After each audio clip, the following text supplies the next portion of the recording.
Assalamualaikum warahmatullahi wabarakatuh.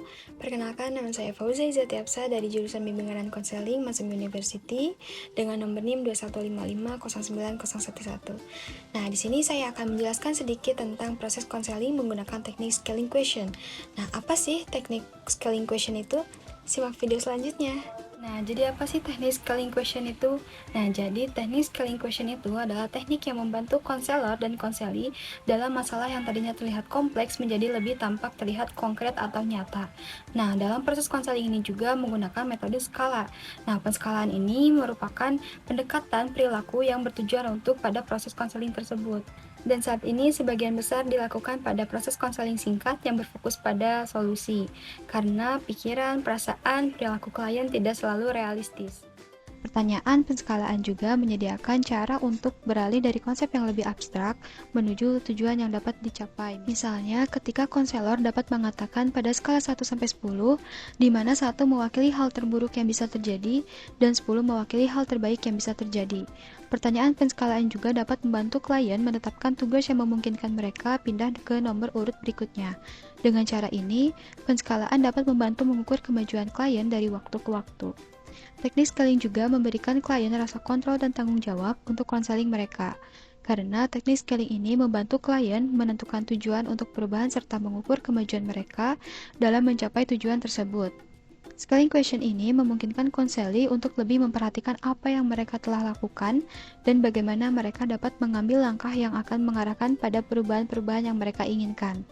Konselor selalu menggunakan scaling question ini ketika perubahan dalam pengalaman seseorang tidak dapat diamati dengan mudah seperti perasaan, suasana hati, atau komunikasi. Pertanyaan penskalaan biasanya meminta klien untuk memberikan angka dari 1-10 dan menunjukkan di mana klien berada pada titik tertentu. Konselor biasanya menunjuk 10 sebagai akhir skala yang lebih positif. Dengan demikian, angka yang lebih tinggi sama dengan hasil atau pengalaman yang lebih positif. Penskalaan juga dapat digunakan untuk mengidentifikasikan tujuan atau untuk membantu kemajuan klien menuju tujuan yang sudah ditetapkan.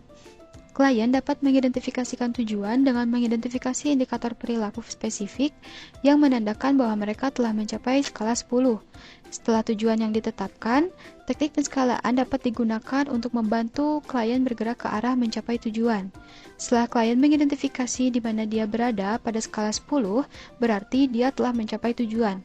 Konselor dapat mengajukan pertanyaan untuk menemukan langkah-langkah kecil apa yang dapat diambil klien untuk mencapai nomor urut-urut berikutnya. Pertanyaan meliputi apa yang akan Anda ambil sebagai indikasi bahwa Anda telah berpindah ke nomor 6, apa yang Anda lakukan. Scaling juga memberikan kesempatan bagi konselor untuk memuji kemajuan klien dengan menggunakan pertanyaan-pertanyaan seperti bagaimana Anda mendapatkan dari 1 sampai 5. Adapun variasi dalam teknik scaling, alih-alih menggunakan skala 1-10 untuk anak kecil, perskalaan dapat ditampilkan secara bergambar. Misalnya, konselor profesional dapat menggunakan berbagai ekspresi wajah dari cemberut hingga tersenyum, atau langkah bernomor yang mengarah pada perubahan yang diinginkan. Saat menggunakan penskalaan dalam grup, penting untuk menanyakan peringkat kepada setiap orang. Perbedaan harus dieksplorasi untuk menemukan alasan di balik perbedaan. Selain itu, pertanyaan penskalaan hubungan dapat digunakan untuk membantu klien mengidentifikasi perspektif orang lain dalam kehidupan mereka. Nah, klien dapat ditanya, menurut Anda, bagaimana orang tua atau guru akan memberikan peringkat kepada Anda? Nah, jawaban-jawaban ini kemudian dapat dibandingkan dengan penilaian diri klien, yang seringkali memaksa klien untuk menyadari tindakan apa yang perlu mereka ambil untuk menunjukkan kepada orang lain perbaikan yang telah mereka buat. Adapun tujuan teknik scaling, yang pertama yaitu mengukur tingkat perasaan atau kepuasan. Nah, teknik scaling ini juga membantu individu mengukur atau menilai tingkat perasaan, kepuasan, atau intensitas yang terkait dengan suatu isu, masalah, atau situasi tertentu. Ini memungkinkan mereka untuk secara kualitatif menggambarkan pengalaman mereka. Nah, yang kedua yaitu ada mengidentifikasi perubahan.